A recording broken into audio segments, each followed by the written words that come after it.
The Supreme Court today has gone ahead and attempted to diffuse or take care of the dispute that arises from time to time pertaining to which form of meat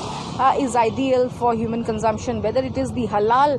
form of slaughter of meat or whether it is the jhatka form of slaughter of meat that is ideal. The court has today attempted to put to rest such disputes, saying that this petition filed in the Supreme Court appears to be mischievous in character, and furthermore the court has today said it is not for the Supreme Court to determine who should be a vegetarian and who should be a non-vegetarian. The court also went on to observe that anybody who is interested in having the halal form of meat can do so. On the other hand, those who are interested in having the jhatka form of meat can also do so. The petition was challenging one of the provisions of the Prevention to Cruelty to Animals Act, which provided protection for the manner of killing of animals as per one's own religious faith, belief and customs. The petition went on to argue in the Supreme Court as to how the halal form of slaughter of animals involved a cut on the jugular vein of the animal, leading to a steady draining of blood which caused more pain to the animal.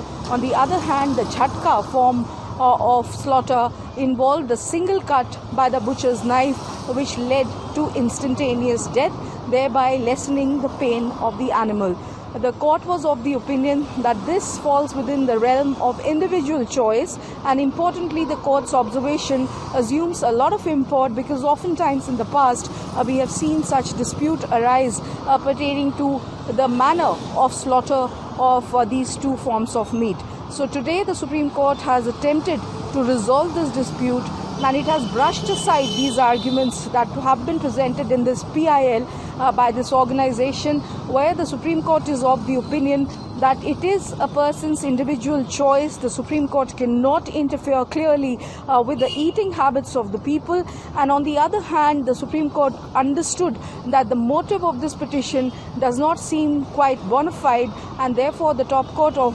this country is of the opinion that such petitions are mischievous in character. That's a very notable observation coming in from the top court, while it went ahead and dismissed this plea, which was challenging the protection which is granted to members of the community